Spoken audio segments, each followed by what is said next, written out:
salutations d'abord à tous vous autres qui ont encouragé cette série mondiale de la Montrée. Puis un merci particulier à l'organisation qui a eu l'idée d'inviter un aîné dans leur programmation. Je vais vous conter un fait. Une aventure de tournée, en fait, qui m'est arrivée, bon, il n'y a pas loin d'une quarantaine d'années, au début de la décennie 80, un temps assez morose ici. Mais, dans mon cas, lumière au bout de la tonnelle, comme on dit. Je décroche un contrat pour une tournée aux États-Unis dans des high schools. 25 villes en 30 jours, produit là-bas par un organisme de Boston. L'animation, contes et légendes s'inscrit dans des programmes de culture, de langue étrangère. Donc, je compte donc dans ma langue étrangère. Et maternelle, le français. J'ai 3 compagnons avec moi. Pierre, musicien, qui s'occupe aussi des traductions. Bert, aussi musicien. Puis en plus, Marius, chauffeur puis technicien. C'est qu'on en vient au fait. On est le 28 octobre 1983, au matin. On vient de quitter le resto du motel où on a couché en périphérie de Chicago, parce que c'est dans la même ville qu'on va performer, si on veut, à 10h30 pile. Marius est au volant, Pierre est assis, siège passager à côté de lui, Bert et moi, on est sur la banquette arrière. Pierre a la carte géographique sur ses genoux. Là, on roule sur la 2e voie d'un périphérique, il y en a 4. Là, il faut se glisser sur la première parce que notre sortie va arriver à un moment donné. Mais là, je ne sais pas si on a trop perdu de temps à cause surtout du trafic épouvantable qu'il y a d'autos, d'énormes poids lourds, d'un vendredi matin d'heure de pointe gris. On n'arrive pas à se glisser à temps pour la sortie, puis on la manque. Là, on est obligé de continuer, rouler jusqu'à la prochaine, une couple de milles plus loin, puis là, on la prend, puis finalement, on se retrouve dans un one-way, comme on dit en mandarin, hein? Puis à rouler, puis à s'en rendre compte, vraiment, entrer dans un autre quartier, le quartier Watts. Le quartier noir de Chicago, qui a été, dans ce temps-là, puis dans mon histoire depuis les années 60, hein, le théâtre d'émeutes raciales, anti-raciales, absolument épouvantable, avec une répression policière terrible, meurtrière aussi, dans le camp des manifestants. S'apparentant un peu à celle de Birmingham, pour les droits civiques, à peu près en 63, 20 ans plus tôt. Il faut revirer de bord, dit Pierre, on est perdu. Alors, Marius, il tourne à droite, sur une rue, sens unique aussi, mais un petit peu plus étroite. Et là, on dirait qu'on entre dans le Deep Watts, comme un faubourg à l'intérieur du grand quartier. Là, il y a du monde sur les trottoirs, puis en bas des trottoirs. Là, je veux pas avoir l'air du gars qui regarde d'en haut, hein, les autres, hein, qui s'apitoient. Mais moi, quand je suis arrivé à Montréal en 63, jeune émigrant de Gaspésie pour y faire ma vie, là, j'avais vu des taudis, j'avais habité quelquefois dans des maisons délabrées, de chambres, des taudis dans l'Est, à Saint-Henri, dans la petite Bourgogne, comme j'en avais jamais encore vu. Et là, 20 ans plus tard, j'en voyais dans le pays le plus riche au monde, la capitale industrielle des États-Unis, que s'il y avait eu un concours, il aurait remporté le premier prix. Là, on voit, à un moment donné, un bloc à logement, comprenez-vous, qui a des fenêtres qui ont été dites cassées, qui est remplacé par des contreplaqués peints en gris par le temps. Un petit peu plus loin, il y a un petit groupe d'hommes puis de femmes qui se réchauffent dans le matin d'automne frisquet, puis ils se font cuire des saucisses sur une grille au-dessus d'un feu alimenté par des retailles de pneus puis boîtes de démolition. Et un petit peu plus loin, on voit un gars qui est accroupi sur un tas de ferraille, puis il a l'air d'y trier, probablement un revendeur de vieux fer pour gagner sa vie. Hein. tout d'un coup, il me fait penser au philosophe Diogène. Je ne sais pas si ça vous dit quelque chose. Qui là, il n'est pas assis sur son tonneau dans l'anecdote, mais sur un amas d'ossements humains. Puis arrive le empereur Charlemagne, qu'on a un gros qui le voit, puis là, il demande qu'est-ce qu'il fait là. Diogène lui répond, j'essaie de trouver la différence qu'il y avait entre les os de votre père et ceux de ses esclaves. Là, nous autres, là, ça continue, vous savez, hein. Hey, les gars, là, on n'arrivera pas à temps, là. On dit, hein, il faut demander de l'information. Justement, il y a un gars, un grand gars, assez baraqué, à peu près notre âge, je crois, qui s'approche de la vieille de Marius, puis il mime le geste de l'abaisser. Il est suivi par d'autres, jeunes costauds aussi. L'allure fière, on dirait. Tu sais, carrure solide, comme s'ils portaient sur leur dos tout le poids de leur histoire depuis 300 ans. Il y en a même qui arborent des t-shirts à l'effigie des Black Panthers. Là, ils nous regardent d'un air plutôt interrogateur. De l'air de se demander, puis avec raison, qu'est-ce qu'ils font là, à matin, ces quatre blancs-là? Là, ils rôdent autour de la fourgonnette. Puis là, ils ont l'air d'avoir repéré quelque chose par les vitres arrière, à l'intérieur. Nous autres, on ne sait pas quoi en particulier, là. Alors, tout d'un coup, ils se séparent en deux groupes, un de chaque côté, ils se penchent, puis là, ils pognent le dessous de la fourgonnette. Puis là, il commence à la soigner, vous savez, en cadence. Le tabarnouche. Là, Marius barre sa porte, baisse sa vitre. Puis le gars, Where the hell are you going, man?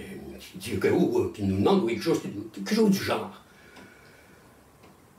Là, on ne sait pas quoi répondre. Puis là, il s'avance un peu la tête dans le cadre de la fenêtre ouverte. Puis il a l'air de... Il repère quelque chose au-dessus des bagages, parce que là, l'arrière, c'est rempli de stock, valise, boîte de son, on transporte tout. Un objet qui dépasse de son sac, dessus. C'est le manche d'un bâton de baseball. Ça, hein, un bat de baseball, comme on disait, hein, ça, c'est un emblème d'un sport. Super. Et, vous savez, c'est comme un objet violent bien identifié. Ça en a cassé des os dans des représailles de trafiquants puis de mafiosos. Hein, mais, ça a servi d'arme de fier à bras aussi, payé par des compagnies pour casser, hein, des travailleurs en grès. Hein. Là, on serait-tu justement peut-être des casseurs blancs qui viennent marauder? Ou policiers en civil, déguisés, qui viennent marauder dans le coin, prendre des notes, puis à la prochaine manif, hein, quand la nuit va être tombée, ils se mêleront aux manifestants, cagoulés, les battes de baseball, entrés dans leur ceinture en arrière, sous leur blouson. Puis là, ils prendront prétexte d'affrontement avec la police, violente, hein, pour répliquer, puis casser, piller, vandaliser les vitrines, hein, puis comme ça, hein, enlever la bonne crédibilité des manifestants dans l'opinion publique. La tactique a déjà marché. Hein. Puis là, peut-être les casseurs, les blancs, ils ont oublié dans leur préparation de bien camoufler. C'est pas, tu sais. Le gars, il dit rien, là, le grand gars. Peut-être qu'il a pensé ce qu'on vient de penser nous autres, que je viens de vous dire. Puis les autres aussi, peut-être. Peut-être c'est ça qu'ils avaient repéré à travers la vitre, cet objet-là. Puis là, le brossage du camion, c'était un peu comme leur réaction, peut-être. Là, il faut faire de quoi, là? Là, il faut marquer un point, comme on dit. Le match est mal commencé, pour nous autres. Là, moi, je me revire de bord. le corps, puis là, j'attrape le bâton de baseball, comprenez-vous. Je le sors de sa housse de toile. Je me tire le corps. Puis là, entre Marius puis le gars. Puis là, je le montre au gars. Puis là, je lui dis, comprenez-vous, que ce Louisville Slugger authentique est transformé en violon électrique. Celui-là même. Puis là, je vais marquer un bon point. Je montre au gars, au bout du bâton, un nom autographié, en imprimé. Jackie Robinson.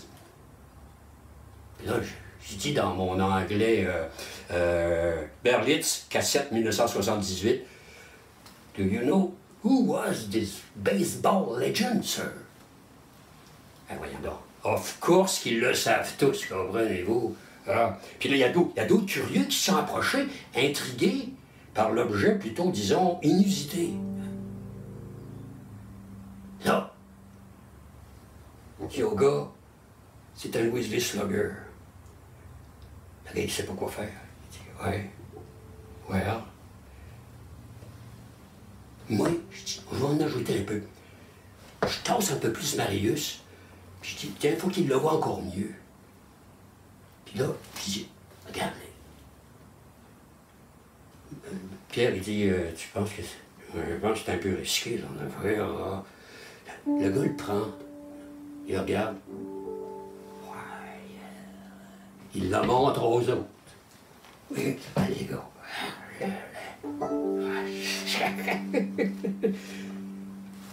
Puis il me le redonne. Moi, j'appelle ça des gentlemen. Vous savez, Chicago, c'est une grande ville, c'est la capitale du blues. Mais c'est aussi une grande ville de baseball. Elle abrite pas un, qui serait déjà beaucoup, mais deux équipes de baseball majeures, les Cubs et les White Sox. C'est vous dire sa popularité. Les jeunes et les moins jeunes, ils connaissent leur histoire. Puis ils connaissent l'histoire de leurs héros. Jackie Robinson en est un. C'est le premier noir dans l'histoire du baseball à avoir joué dans une ligue majeure. Il avait commencé sa carrière à Montréal, pour les défunts royaux, dans les années 40-50, où il était devenu une idole ici, pour les amateurs, qui remplissaient le stade de Lormier de l'époque pour le regarder jouer et l'admirer. Mais, en se confrontant plus souvent qu'autrement aux équipes américaines sur leur terrain, ils se voyaient souvent interdits d'accès, surtout dans le sud, insultés, injuriés, puis pire encore, menacés de mort. Et malgré toute la charge de racisme pandémique, c'est un mot à la mode, contre lui, ben, il a réussi à tracer une voie, à force de labeur puis de labour, qui n'était plus jamais effacée par après. Pierre, après, il dit au gars, là, dans son bon anglais, lui, il dit qui on est, puis où c'est qu'on s'en va, là? Où c'est qu'on s'en va? Oui, c'est correct, mais qui vous êtes? OK. Le gars en arrière, juste il fait un petit coup d'œil, la plaque d'immatriculation du camion, Québec, le belle province, 83. Il vient dit, You're Frenchies, right? Oh yes, tabac! Oh yes, batèche! Et le gars, comprenez-vous, nous dit qu'il s'appelle André, que ses arrière-grands-parents habitaient la Louisiane et avaient appris le français au contact des créoles puis des Cajuns, acadiens exilés du Grand Dérangement. Mais après leur migration à Chicago, ville industrielle, comme des milliers, ben, ils avaient perdu leur langue et aussi leurs illusions. Ça, c'était après l'abolition de l'esclavage. Il tombait dans une autre forme, Simon. Bert, qui n'avait pas encore dit un mot, il dit au gars, que son joueur préféré s'appelle aussi André. Il joue pour les Expos de Montréal, puis son nom de famille, c'est Dawson. Ah, le gars, comprenez-vous, acquiesce sur le jeu redoutable d'André Dawson. Puis là, courtois, empressé, comprenez-vous, il nous dit la route la plus facile, ben, la plus rapide aussi, surtout, pour arriver jusqu'à Parkway Avenue, puis après, le high school. Là, on leur a renvoyé un « Merci, thank you very much, man. » Alors, goodbye, guys. Parce que ça avait été amené par les autres gars aussi. Et la route est bonne, tu sais. Good way, good way. Puis on est arrivé au high school, pour faire une histoire courte. Hein? C'est ça, comprenez-vous, il y avait des quelques enseignants puis des étudiants qui nous attendaient pour faire le montage. L'animation s'est super bien passée. C'était la dernière et la meilleure animation. C'était ça. Tellement, là, c'est les programmes qui, l'année suivante, en 84, ils nous ont renouvelé ça pour 2 mois. Hein? C'est vous dire comment, un coup sûr, des fois, hein, ça peut redonner un espoir, un bon coup sûr. Hein? Puis, nous rappeler qu'il ne faut jamais lâcher. Parce que, comme a dit d'ailleurs une autre légende du baseball, un dénommé Babe Ruth, hein, c'est pas fini tant que c'est pas fini. Hey, c'est pas assez profond, ça, profond comme de l'eau de roche. Hey, sur le chemin du retour des autoroutes, hein, l'après-midi, puis le lendemain, parce qu'on couchait à Buffalo en 2 parties, on disait nous autres, pour crâner un peu, il y avait des économistes alarmistes là, qui nous disaient que dans 40, 50 ans, ça, si au train où va le capitalisme pandémique dans le monde, ben, 2% de l'humanité contrôlera 97% des richesses de la planète. On a rien de ça, rendez-vous. Comme on dit, il en fumait du bon pour fabuler des menteries pareilles. Monsieur Jackie Robinson, je vous salue. Et je vous souhaite longue vie dans votre grand champ des étoiles. Que votre légende continue à briller. Mais si jamais vous vous ennuyez, ça peut arriver, hein, comme a dit un certain Woody, hein, a dit l'éternité, il paraît que c'est très très long, surtout vers la fin. Eh bien, mettez votre masque au tissu en rayonne de voie lactée, puis revenez donc nous visiter. Puis sur notre pauvre terre éclatée et confinée. Puis vous aussi, hein? Vous aussi, en solidaire. Mettre votre genou par terre. Bon, ben, c'est la bonne braquette.